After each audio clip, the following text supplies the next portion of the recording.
Welcome to Keto Life Support, where we make your keto life sustainable, fun, and low stress. I'm Kim Howerton, and I'll be coming to you weekly with some of my keto besties to bring you the practical, real-world keto advice that you need. Quick disclaimer, I am not a doctor, and even if we do have a doctor in the house from time to time, he or she is not your doctor, and nothing we say on this show should be taken as medical advice.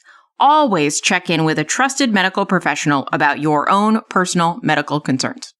Hello and welcome to Keto Life Support. This is Kim Howerton with episode 192.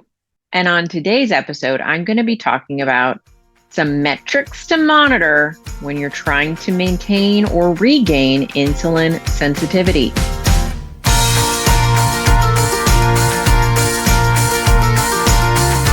Hey, what do I mean by insulin sensitivity? Well, you may have heard the term insulin resistance.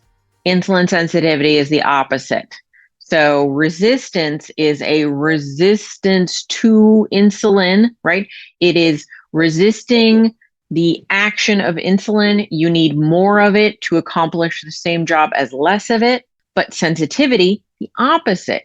So if you're insulin sensitive, your body responds very well to small amounts of insulin. You don't have a high degree of resistance to that insulin action in your body. So you can think of insulin resistance and insulin sensitivity, opposite ends of the spectrum.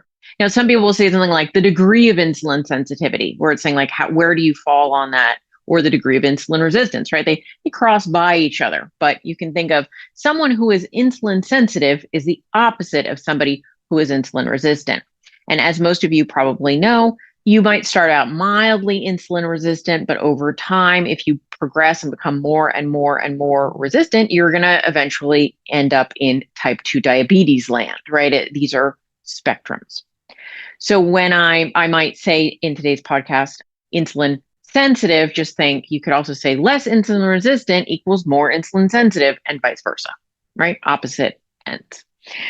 So one of the things that I think is really important in evaluating the way that you eat is how is your body responding to the way that you eat? And I am totally on board with the fact that the more insulin resistant you are, the more carbohydrate intolerant you are. So what does that mean for somebody who is insulin sensitive? Well, I believe they have more options in terms of the level of carbohydrate they choose to eat at. And the converse also true. The more insulin resistant you have, the less option you might have. Now, there might be some schools of thought out there in the world that disagree with what I'm saying. From my perspective, in the wild, as a health coach, in my own life, among what I see, I think one of the easiest, or rather one of the simplest and most effective things we can do is moderate our carbohydrate intake to go with our insulin sensitivity. Some of you who follow Dr. Ken Berry and Nisha Salisbury and the Proper Human Diet, some of you haven't noticed this, but I will say it that the Proper Human Diet allows for a range of carbohydrates if you do well at a higher level. That doesn't mean, though, that just because you're insulin sensitive, you have to eat a higher level of carbs. Not at all. Carbohydrates are not necessary for life. But I do believe that food is meant to be enjoyed, and the types of foods that you eat have different effects on different parts of your health. And so you're trying to balance and eat in a way that keeps you as healthy from a micronutrient perspective, from a body composition perspective, from a vitamin and mineral perspective, right? So across the board, you're trying to optimize for whatever you want to optimize for. And for me personally, I want to optimize for happiness, satiety, and maintaining as good a body composition as I can. That is not too much body fat, plenty of muscle mass, doing the things that gets me in that direction. Am I perfect? No. Am I trying to stay on a trajectory that keeps me healthier and healthier as I age? Yes. And so that's what I want for my clients as well. So one of the things I'm currently updating my program, Keto Unstuck, for 2024. Can you believe it's almost 2024? No, I can't. Geez, Louise. And one of them is, what are some blood markers you might want to monitor to make sure you're optimizing for your health? And this information is also in the book that I co-wrote with Dr. Ken Berry. It's called, what's it called? What's it called, Kim? It's called Common Sense Labs. So I'm using the information in Common Sense Labs to educate today and to inform what things I look at and what levels I want to be at. You can find the book if you want to at commonsenselabsbook.com. You can get the digital, or you can go to Amazon and get the physical shipped to you right now. And so I'm also going to be using this in my upcoming course because I think we want to optimize as much as we can in our life. Like, not so much that we become like a crazy, like a bed bug optimizing like every little detail. You have to live a sane life. But, what is healthy is something that's important for us to know. So as I started to go into some of the choices we make about, how much protein, how much carbs, how much are we eating overall, they will have an effect on what our insulin resistance, insulin sensitivity looks like. And I use that guide to inform the way that I eat. So let me tell you a little bit about me and a little bit about what I look at with my clients. And it's easiest for me to talk about me because I'm me and I'm here all the time and I know everything that happens with me. But it's not just about me. It's not. It's about all of us. So let's go into it. So I think the first and most important choice for everybody in terms of the way they choose to eat is, how do they feel and function, right? How's your digestion? How's your body composition? How's your hunger level? Just how am I feeling in my body and how's my body functioning?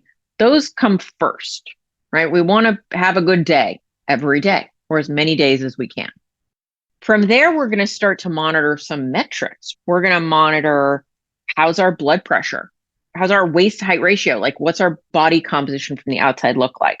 Am I sleeping well? Like, is my body in a healthy function from the outside? How are my aches and pains?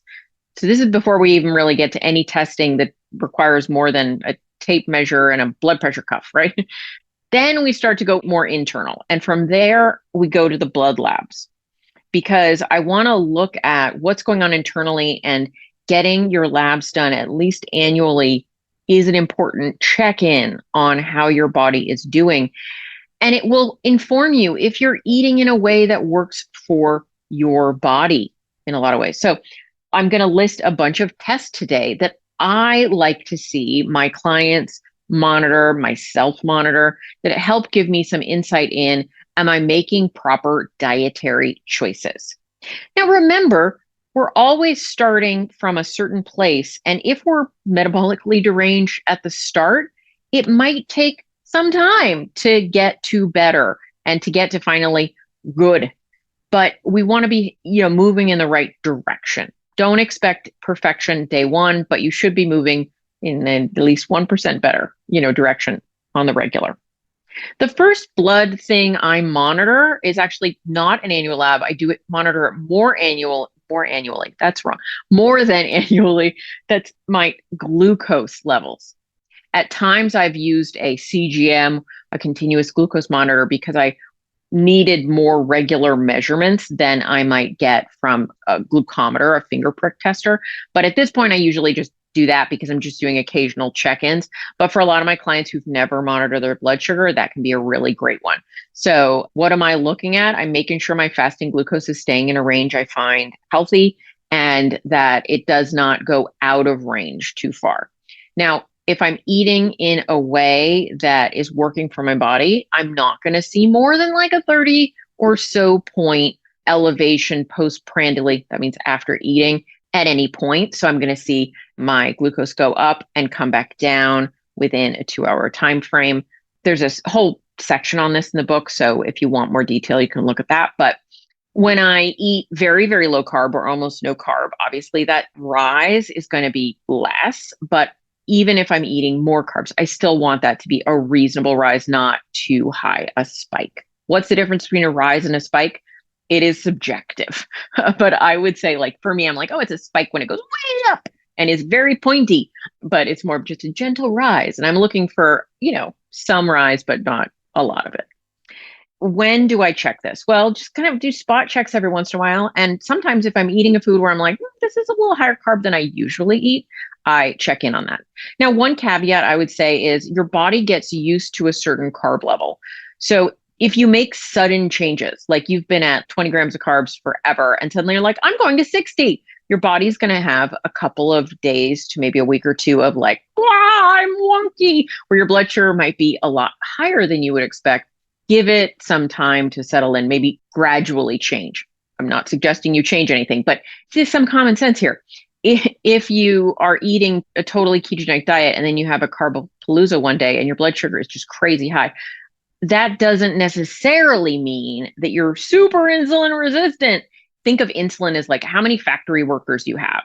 You got this blood sugar factory, you're like, orders are really low. We're eating very low carb, orders very low. So we're going to just have like a skeleton crew on board. We're going to have insulin pretty low. We're not going to need a lot of reaction to blood sugar. And then suddenly it's like you get like a rush order. Everyone's scrambling. It's a mess. So you can't take that kind of day, like a random day, to mean as much as you might look into it. Because I do see some low carb people who monitor blood sugar and they're like, let me do a test of what happens if I have a donut. And they have a donut and they're like, oh my God, my blood sugar is 300. And like, I mean, that maybe shouldn't be that high, but it's like crazy higher than you would imagine it would have gone. Probably not that I'm suggesting you eat donuts regularly, but it's more a reflection of the sudden change than really a problem. Not that this is your permission to do so, but anyway, just wanted to say that because I see that a lot. And I'm like, please stop freaking out. So I'm going to be looking at, in my clients, in myself, is your fasting glucose responding appropriately to the way that you're regularly eating? A1C, you want to look at your A1C. That's more of on an annual or a biannual. It kind of depends. Annual is a check-in. If you think something shifted, I would say twice a year maybe on some of these, but annually is just, hey, is things still good? Things are still good. I'm going to stay with that. So A1C, it is a proxy measure for your average glucose. However, I will say something you may not know, but you should know. About 33% of the population have an abnormal A1C. I'm using the word abnormal very loosely. What I mean is it is not an accurate measure of your average glucose because about 33% of the population have either longer living or shorter living red blood cells. Or they might have something like anemia, which will also affect your A1C. So you will not be able to use A1C for about a third of you as an accurate measure of your average glucose. So if you suspect that is you, how would you suspect that is you? If you suspect that is you, you're like, gosh, that doesn't seem to ring true compared to what my glucose looks like. Then a couple of different things you can do. One is you can wear a CGM for a while and see how that tracks compared to your A1C. Another is you could order a fructosamine test, which is like an A1C. It gives you an average glucose proxy, a measure that you can use as an average glucose, but it does it over a very short period of time, over a couple of weeks, not a couple of months. And so that avoids the problem of how long your red blood cells live. And so if you're like, I don't know, that doesn't seem right. I don't think I'm diabetic, but my A1C says I am, or the opposite. I think my blood sugar it's rarely under 120, yet my A1C is 4.8. That seems wrong, right? If they don't seem to line up, then I would say check your fructosamine. Okay, what else do I want to monitor? These are in no specific order. I just wrote them down as I was thinking about them. C-peptide and fasting insulin. These are a direct measure of what your insulin is doing. You want those to be in a range optimally under 5 or 6 for fasting insulin, C-peptide certainly under 2, and you want those to be not going outside of that range. I will say fasting insulin is a little wonkier, and if you're eating a higher carb diet and you do see that number start to scooch up a little bit, but your C-peptide isn't going up significantly, that might not be a problem, but you certainly wouldn't want to see that fasting insulin above optimally 8, maybe 10. If it was going above 10, I would say, hey, it might be time to be a little more cautious about what's going on there, and or maybe a little more exercise around eating carbs, because when you eat carbohydrates, it will raise your insulin to deal with those carbohydrates if you're not dealing with it with your muscle glycogen. You can use muscle glycogen as kind of that sink for more glucose. So for some people, they're like, hey, I eat more carbohydrates around workouts. That extra glucose gets converted glycogen and stored in my muscle, used for energy, and it does not cause an insulin rise. You'll find actually some type 1 diabetics who don't produce insulin will use exercise to help manage their carbohydrate intake. So that's one thing you can look at there. So if I were to see someone who had still higher than optimal insulin or C-peptide, and they were the first line of defense for me is like, let's see if we can lower your carbohydrates. Then it's like, hey, can we do some things with your muscles to make them a little glucose hungrier? We can look at that because insulin resistant is a carbohydrate intolerance disorder, to quote some people that I don't remember, but Dr. Berry says it. Peter Attia says it. A lot of different people will say a version of the same thing. And so if you find that your average glucose is higher than you want and your average insulin C-peptide levels are higher than you want, there's something going on with your ability to process carbohydrates that needs to be addressed. The other things I look at to say, am I eating in an appropriate way, would be looking at my triglycerides and my HDL, not my LDL. That's not so much a metabolic marker. This is not a talk about LDL and heart disease, so we're not talking about that in this episode. In this episode, I'm saying, hey, am I eating in a way that's keeping me metabolically healthy? And triglycerides going too high would be an indication my carbohydrates are too high. And HDL is a marker of, am I metabolically healthy? So we want to make sure HDL is high enough. I'm also going to want to look at a check-in on, am I eating in a proper way? How's my ferritin level? How's my iron level? Homocysteine, uric acid. High uric acid is a marker of insulin resistance, so we want to look at that. How's my HSCRP and my SED rate, inflammation markers? I want to make sure that my B12 status, copper, vitamin C, vitamin D, and zinc are all at good levels. Those would be letting me know that my micronutrient intake is good on certain things. I want to look at, did I say homocysteine? If I didn't, I meant to say homocysteine. And then how's my liver doing? Because the way that we eat can have a direct impact on our liver. Certainly alcohol being the first one, but even without alcohol, fatty liver disease is a huge problem in our culture, in our world. And ALT, AST, and GGT are all things I'm going to want to look at in terms of how's my liver doing. So basically, those are the markers that I'm going to check in on the regular to say, are these levels telling me that I am in good metabolic health and that I'm making appropriate dietary choices? And they interact with each other. So we want to look at these. Now, these aren't all the blood labs I want to look at annually, but these are the specific ones, at least the ones I could remember off the top of my head when I was writing this list down, that I want to check in on because they're very tied to what I'm eating, how I'm eating, and how my metabolic function is.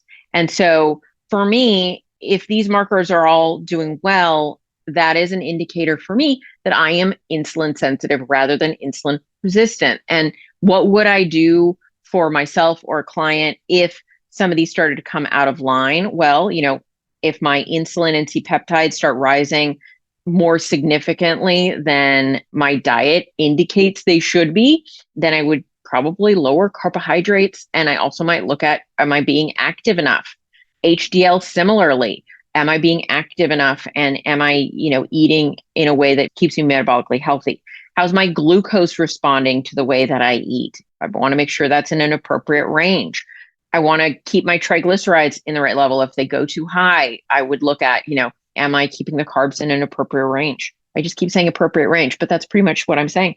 Ferritin and iron. Am I getting enough iron in my diet? If my iron is low, looking at the sources of iron and could I get more? If my uric acid is high, that's a marker that perhaps I am not as metabolically healthy as I thought. But I will say one thing, both homocysteine and uric acid, if you're deficient in vitamin C, those can be elevated. So it might be a nutrient deficiency, right? There's not just one thing that can cause other things. You want to look at, what is the spectrum here? So I know this, you might be like, this is a lot of information to take in. I'm going over it in my Keto Unstuck for 2024. So hopefully that will help people that take that course. If you're like, hey, my blood labs are great, I'm doing well. I'm like, hey, if it ain't broke, don't fix it. You're doing good. But if you're like, not doing so good, get some help here. Okay. And so those are the kinds of things that I want to make sure that I am monitoring on the regular, say annually, sometimes a little more for some of these, to make sure that my body is responding well to the way that I choose to eat. Because the answer isn't always you need less carbs. The answer is frequently you need less carbs. It's not always that, but there can be a wider variety of that. And one of the reasons I put out content about how can we tell where we need to be on that proper human diet spectrum is because one size doesn't fit all. And for me, I prefer a diet that includes more vegetables than a pure ketogenic diet. And can that be okay? And can you be healthier that way? Potentially, if it lines up with your genetics and with your metabolic status. And so those are questions I ask myself, I ask for my clients, because I want you to all have the optimal experience in your life. And here you can by keeping track of how your body is responding to the way that you eat and eating in a conscious and connected way, keeping track of your blood markers and how those levels respond. So I got totally inspired to do this post because I saw Dr. Berry posted he and Nisha were getting their labs drawn today. And I thought I should really talk about some labs again, because every once in a while I try to check in on those. And so I hope this was helpful pointing out some specifics about which labs might help you interpret how your diet is going. And again, just a reminder, Rome was not built in a day. And if you're completely metabolically deranged when you started your intervention, your dietary intervention, it's not going to get fixed in a day, but it should be moving in a positive direction. If you've been doing this for a while and you're like, there are certain markers not moving in a positive direction, hey, join me for a Q&A, send me a question and say, hey, this one marker is a little funky. I'm happy to drill down a little bit into what to look at and why that might be if you're like, these things don't make sense to me. So hopefully I can help more in the future. This was just a general overview of some of the labs that I like to keep track of for myself and my clients to know what's going on. All right, take care and I'll see you next week. Thank you so much for joining us for this episode of Keto Life Support.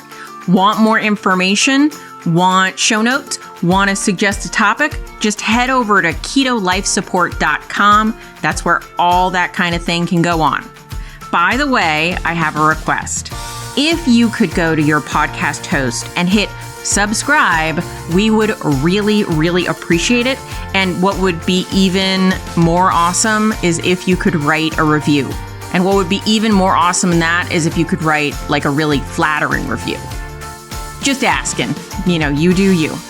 All right. So thanks so much for joining us. I'm thrilled that you're part of the Keto fam. Talk to you soon. Bye-bye.